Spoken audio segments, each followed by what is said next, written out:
You know, Donald Trump made that announcement that the U.S. is going to take over Gaza. Let's start with that, because I want to show you what's happening now. Crazy stuff.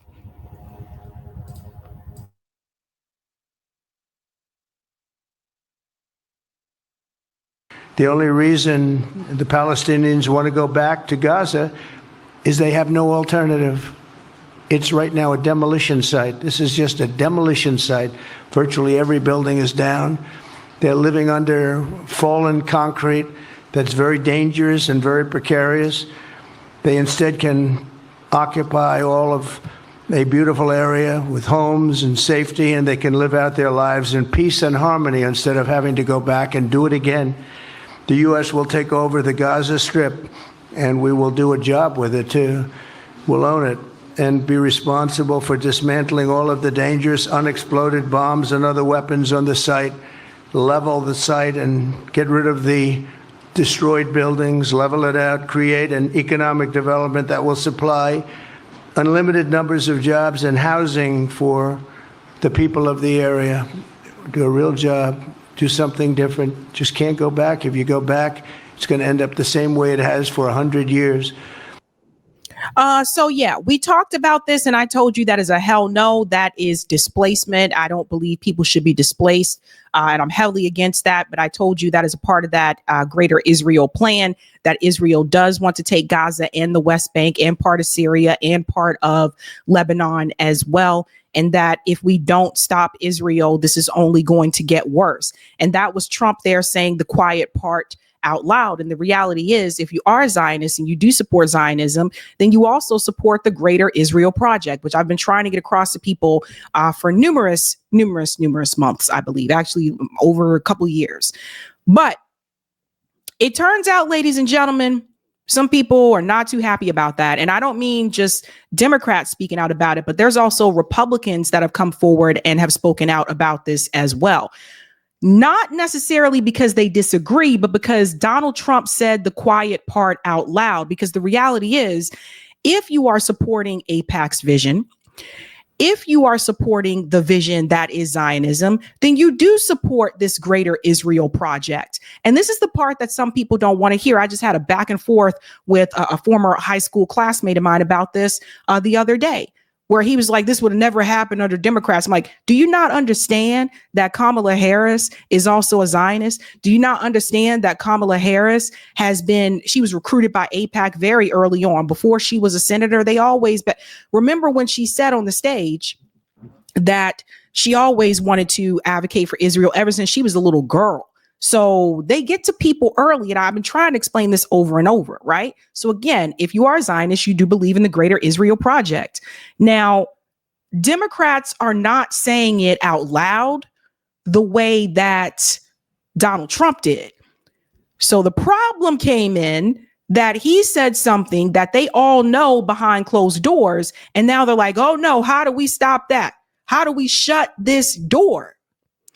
So you're going to see this theater that is happening right now, where you do have a representative here, Representative Al Green. And I'm not talking about Al Green, the singer.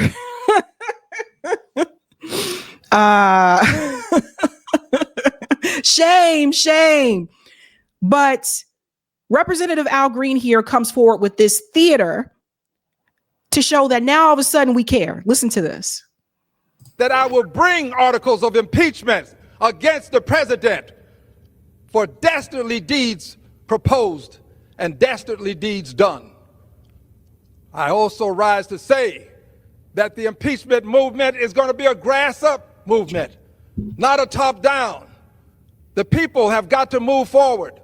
The people have to demand it. And when the people that I will bring articles.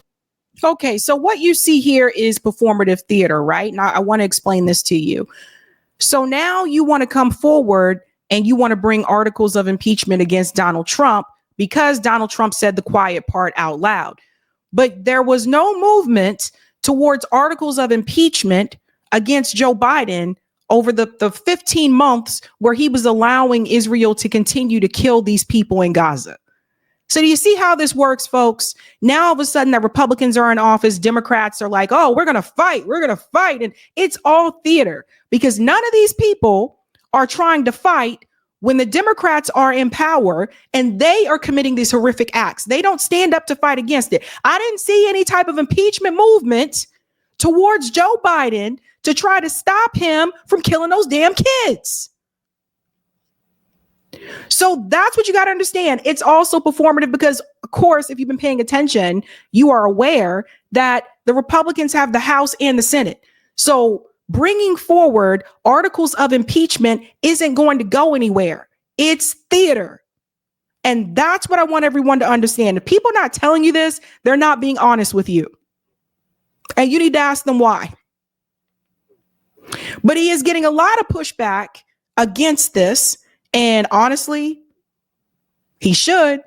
Everybody should be pushing back against it.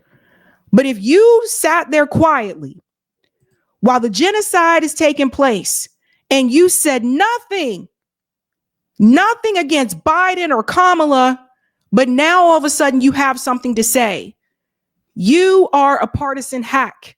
This is not about the Palestinian people for you. This is about the party and protecting your party. And you know who those people are. It's not just the politicians. It may be some of the people in your life. I have seen a number of people. Blue MAGA is on steroids right now.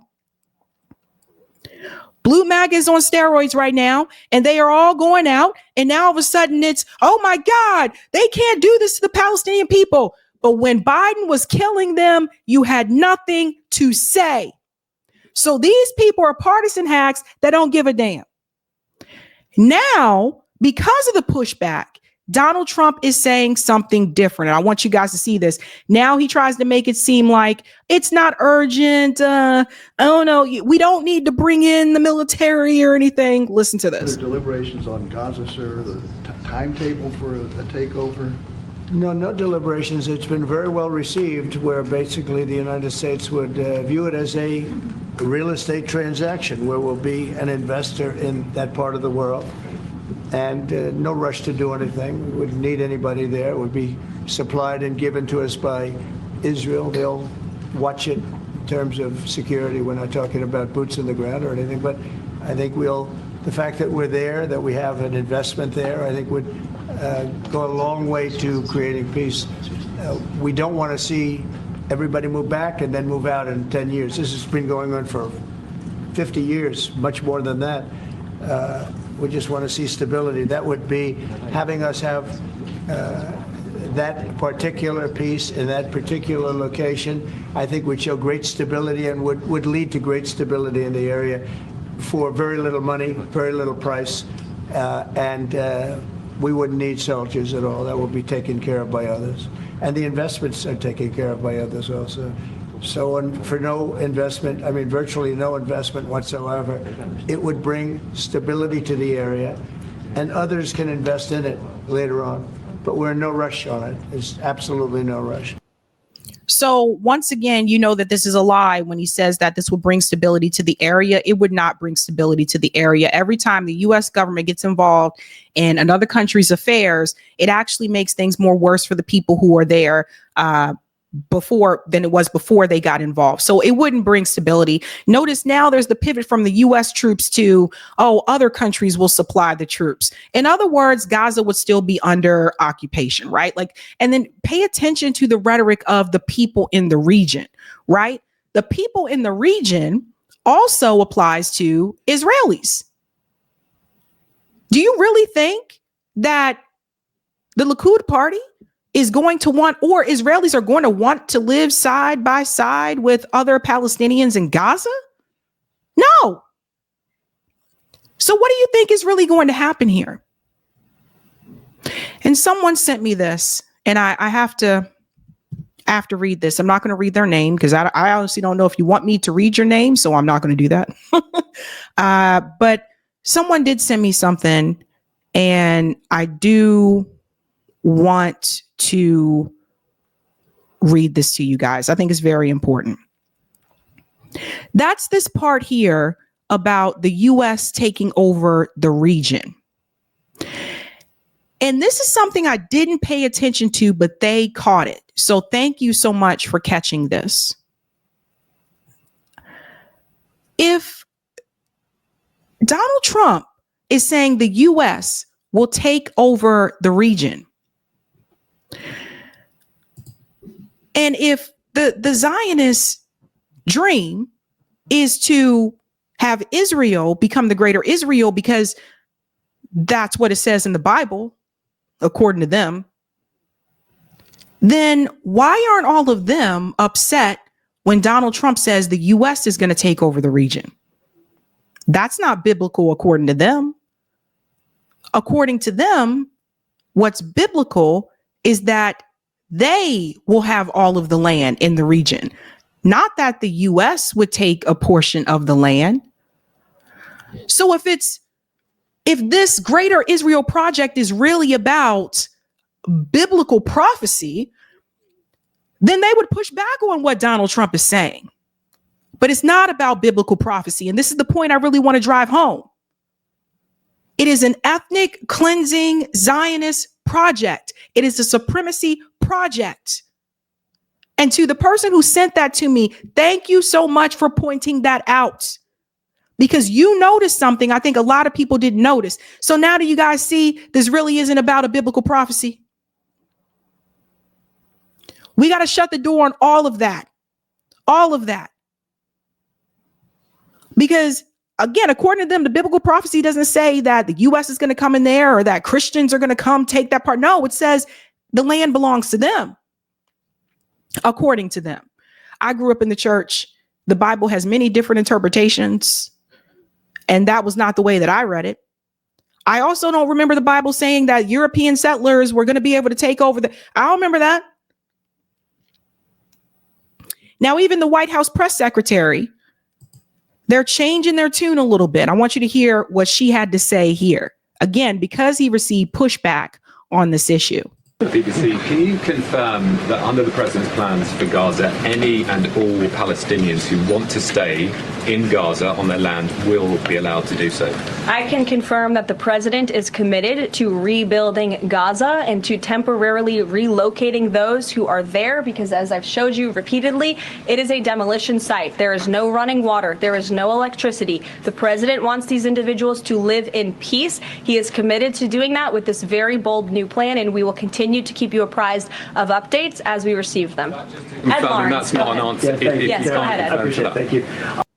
So do you see how they're trying to calm this down and say that this is a way to move towards peace? It's a demolition site and that there's no running water. By the way, before there was no running water, there was dirty water.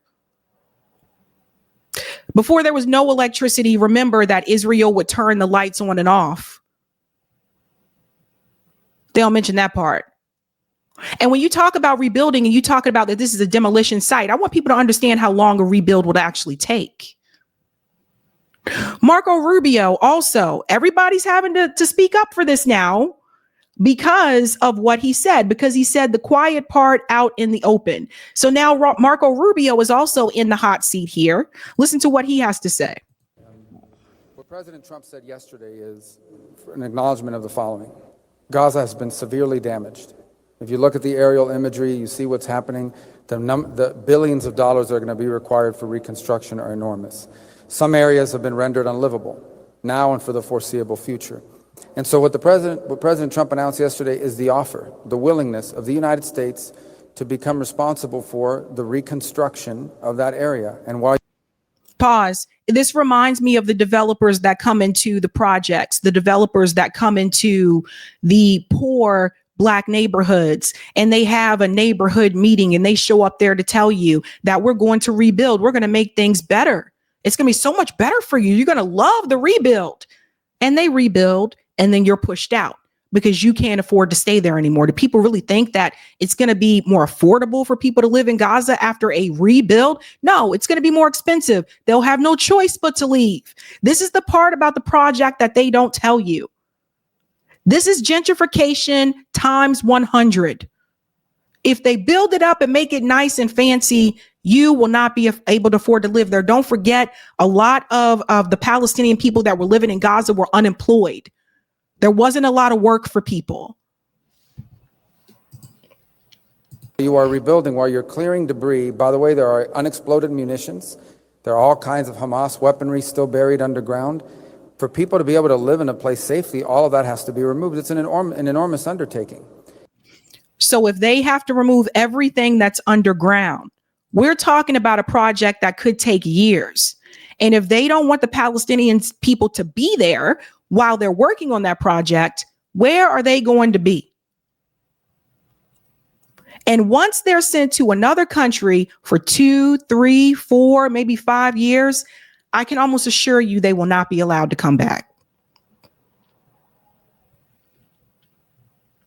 So Marco Rubio is speaking the language of a developer who's trying to reassure the people that everything's going to be okay.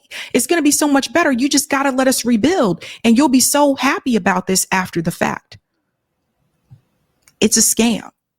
And the only thing President Trump has done very generously, in my view, is offer the United States willingness to step in, clear the debris, clean the place up from all the destruction that's on the ground, clean it up of all these unexploded munitions. And in the meantime, the people living there will not be able, the people who call that home will not be able to live there while you have crews coming in and removing debris, while you have munitions being removed, etc. That's the offer that he's made. It's actually, he made a similar, obviously we didn't have a conflict at the time, but when he, in his first term, he offered a $50 billion plan to help Palestinians, which was rejected by the PA and obviously others. So in the interim, obviously, people are going to have to live somewhere while you're rebuilding it. It is akin to a natural disaster. So what he's very generously has offered is the ability of the United States to go in and help with debris removal, help with munitions removal, help with reconstruction, the rebuilding of homes and businesses and things of this nature, so that then people can move back in. But in the meantime... So do you see what he's doing? He said he's generously doing this, right? Time they'll have to live somewhere. Now, the details of that, if it was accepted, would have to be worked out among multiple partner nations. It's a unique offer, you know, one that no other country in the world has stepped up and made an offer. But I think it's one people need to think about. Seriously, it was not meant as a hostile move. It was meant as I think, a very generous move, the offer to rebuild and to be in charge of the rebuilding of a place, many parts of which right now, even if people move back, they would have nowhere to live safely because there are still unexploded munitions and debris and rubble. And who's the fault of that? That is the fault of Israel. Israel demolished Gaza. They made it very clear that that is what they were going to do. Don't forget about that. After October 7th, they said they're going to make sure they demolish all of it, so that they wanted to make it unlivable. And this is exactly what they did. So do not be fooled by that rhetoric from Marco Rubio. Do not fall for that. That is a salesman tactic. And it's worked on people before. So that's why I'm warning you. Now, that being said, even some people on the right are pushing back on that. And one of them is Candace Owens. Now, someone sent this to me earlier today, and I told you I was curious how she would respond about Gaza under a Trump presidency, because I know she was heavily, critical about what Israel was doing, and it is still heavily critical about that. Listen to this. You might be surprised. Listen. People were asking me about my take on the Gaza situation because Trump recently came out, and I'm going to show you what he said. But leading up to this moment, I hope now people can reflect on really everything that happened last year to me, and people that have written like, "Candace, I love your content. Like, I'm just so sad that I found out that you hate Jews." And I'm like, guys, it's not true. It's completely crazy. I lived in New York. I was born in New York. You cannot hate Jews and be in New York City. You will never get a bagel. Okay, it's just not real. But there was this vicious attack on me because I said things in support of the Gazan children that were being mercilessly murdered, and it was to preserve my media reputation. Like I was happy to be smeared and libeled, to be able to stand up for children, and it's almost distinctly because of my everything I learned about the Holocaust in school that I could never stay silent about what I was seeing happening to these women and these children. Like it is directly because of the lessons that I took away and the lessons that were impressed upon me in my schooling that my silence just couldn't be bought on the matter. So anyways, a huge debate right now, obviously. Yeah, she probably shouldn't have mentioned the bagel comment for reals, but Probably shouldn't have mentioned the bagel comment. Is Trump really shocking the world and saying that the USA is just going to take over the Gaza Strip? So he hosted Prime Minister Benjamin Netanyahu of Israel, which I would have never done if I was president of the United States because of the things that he has done. The irony, by the way, is all of the super powerful Jews in Hollywood have spoken out against Benjamin Netanyahu, like Ari Emanuel, arguably the most powerful Jew in Hollywood, and agreed with what I said. But I guess he was allowed to say it. But here's what Trump said, and I'll tell you what I think about it. Take a listen. Would Palestinians have the right to return to Gaza if they left while the rebuilding was happening? It would be my hope that we could do something really nice, really good, where they wouldn't want to return. Why would they want to return? The place has been hell. It's been one of the meanest, toughest places on earth. And right now, I've seen every picture from every angle, better than if I were there. And nobody can live there. You can't live there. So if we can build them through massive amounts of money supplied by other people, very rich nations, and they're willing to supply it.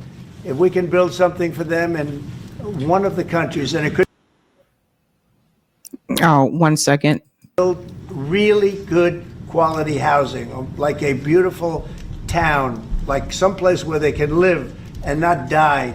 Because Gaza is a guarantee that they're going to end up dying. The same thing's going to happen again.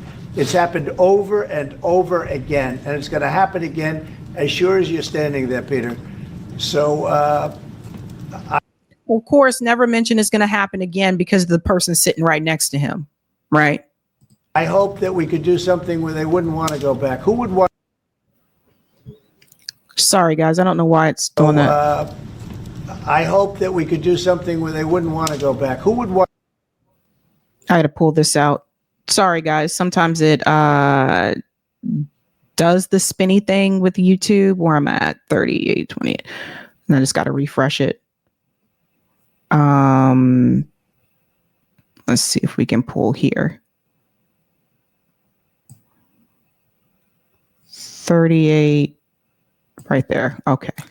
And here's what he said following that up. Short clip. The only reason the Palestinians want to go back to Gaza is they have no alternative. It's right now a demolition site. This is just a demolition site. Virtually every building is down. They're living under fallen concrete that's very dangerous and very precarious. They instead can occupy all of a beautiful area with homes and safety, and they can live out their lives in peace and harmony instead of having to go back and do it again. The U.S. will take over the Gaza Strip, and we will do a job with it, too. We'll own it and be responsible for dismantling all of the dangerous unexploded bombs and other weapons on the site, level the site and get rid of the destroyed buildings, level it out, create an economic development that will supply unlimited numbers of jobs and housing for the people of the area. Do a real job, do something different. Just can't go back. If you go back, it's going to end up the same way it has for 100 years. So here's why I love that clip. I love these two clips because we have at long last arrived to the period where after a year of gaslighting us and telling us that wasn't happening, like everyone just smearing us in the media, because obviously the media, as we've learned through the Justin Baldoni case to this, is just a place where it's prostitution, right? It's like the highest bidder, right? And after a year of them calling everybody anti-Semitic who noticed that an ethnic cleansing was taking place, we're just now getting to the point which is an ethnic cleansing is going to take place. We're going to just move millions of bodies. And now we're going to try to emotionally engineer the public to think that it's acceptable by saying, well, there's nothing left. Our bombs bombed it all. Why would they want to go back there? There's nothing left, which we have on tape, Bibi Netanyahu saying that before October 7th. Yep. Didn't we tell you guys?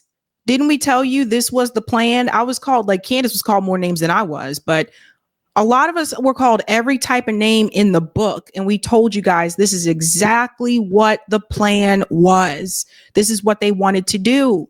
And I think what the Biden administration was trying to do is they were just going to let Bibi kill as many people as he wanted to. I'm telling you, the protests gave them pause because they were like, whoa, what is this? Why are we getting this backlash? But I believe their plan was to just let him just keep killing people. If Kamala Harris would have run right now, I still don't think we'd have a ceasefire. I think they still be killing people. Let them kill as many people as possible via bomb or starvation, and then just let them take over the land. Crazy things, fam. Caught on tape saying we have to make the punishment so severe and so harsh that the Palestinians won't want to go back because there's nothing there. He said this, okay? I showed it on my show and I didn't care about the figurative bullets that were coming my way because those bullets were figurative and they weren't real. And what I saw in terms of the kids being target practiced on in Gaza made me sick to my stomach. And so one of the other favored lies about me in the media is that I agree with everything Trump says and he does. And I could not disagree more with this. I could not have been more vocal in my lack of support for any person who, whether left or right, who claims to be a good and a compassionate person who is okay with what is happening and what they are saying they're going to do.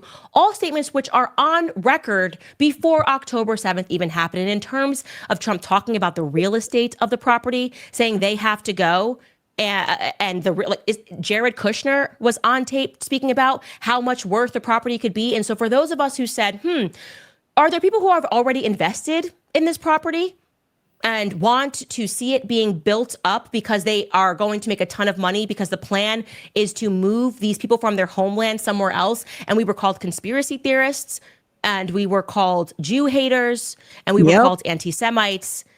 This is truly a moment of vindication, okay? It is a moment of vindication, and I do not agree with it at all. Not at all.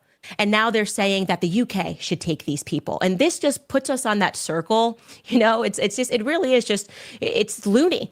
You have the people in the UK and other countries going, I don't recognize my country. Why don't I recognize my country? Why is this country becoming majority Muslim population? And they don't want to connect the dots and say, well, you know, which country is not becoming majority population, just seems to be expanding its borders all the time? Israel. And we keep fighting their wars or funding their wars. We haven't stopped doing that. So as they become more ethnocentric, as they keep getting more land, as they keep having strict rules about who is allowed to commute, our countries are looking very different. Why would they want to stay home? Because they recognize where they are. So if you're going to build it big and you're make it beautiful, Trump, let them stay there while you do it. I'm sure. There it is. See? So this is a wrinkle in maybe not a wrinkle, but this is a ripple. Because I was wondering, and I'm glad she said that, because I was curious. I was like, I don't know.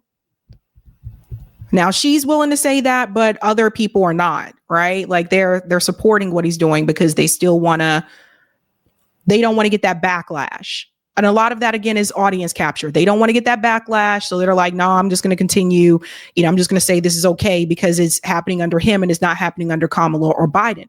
But so I will give her kudos for that, because like I told you, I only wanted, I was like, I don't know. Is she going to say anything, like that type of thing? So this is Candace shutting the door on that.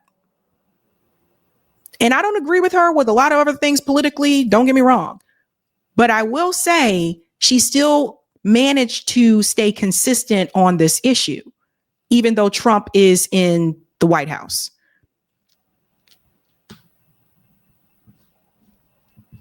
And I don't know, maybe some of her supporters may not like this because she's criticizing Donald Trump, but they would be very happy to do that. And for those of you who can't even imagine, just take a second to pause and think about the fact that for 2 years, these people have been walking on foot, children crying. Find it. It's online. Go look at it. Bleeding, kids being shot in the head. Okay, they're saying 20,000. We know it's now more because of the number that they're giving us in terms of saying how many people have to be moved. It's simple math of how many people are dead there. How many women, majority women and children are dead in this area. So you imagine you go back and forth. Finally, it is over. And you are now being told that, well, you are going to be really happy because we're going to put you in a country where nobody speaks your language, no one understands you. And you're just going to, I don't know, be in the UK, be in Ireland. Isn't that a better plan? Won't you be happier there than in the rubble? of the place of your ancestors? Isn't that better for you? It's evil. If the theme of what we have been talking about are perfect acts of evil, what has happened to the children and the women of Palestine who had nothing to do with October 7th is a perfect act of evil. And I will not support it. I don't care which friendships have to burn, which invites I won't get, okay? I will not support it because I am a Christian and I am not one that can be maneuvered by money. And I hope that for those of you who are new to my channel, you recognize that that was the ultimate takeaway from everything that was written about me last year, is that I will never bend the knee to evil, whether it comes in a lighter form of Hollywood, being a Hollywood reject and not ever having friends like Blake Lively and Ryan Reynolds, or if it comes in the form of what I believe is happening right now. It's just not something that is for me. And so she said there, if it cost her friends, if it cost her invites, and I'm glad she said that because that will happen. A number of things that I think some people just may not realize. There are a number of us in this space that have lost friends since October 7th. I know people whose family members aren't speaking to them since October 7th because they support this Zionist project. Like, it's absolutely insane. So it will happen. So she's letting everybody know, if that means I'm going to lose friends, if that means that I'm going to lose invites, then so be it. So at least she's staying consistent on that issue, unlike some people. So when I said that Donald Trump was getting a lot of pushback, it's not just from Democrats. It's also from some people on the right. There were even Republican politicians that came forward as well and said, nah, bruh. Because he really did say the quiet part out loud. So, I'm willing enough, and thank you to the person who sent me this, because I didn't see this. That video is about a different topic, but thank you to the person who sent me that and said, Sabs, Candace responded to this. Thank you. Because I was hoping that she would also have that same view under Donald Trump. So it does seem like there is a break here, right? And we're going to see over Trump's presidency who chooses to remain consistent on that particular issue. Hey guys, this was a Sabby clip. If you like what you saw, hit that like button and subscribe.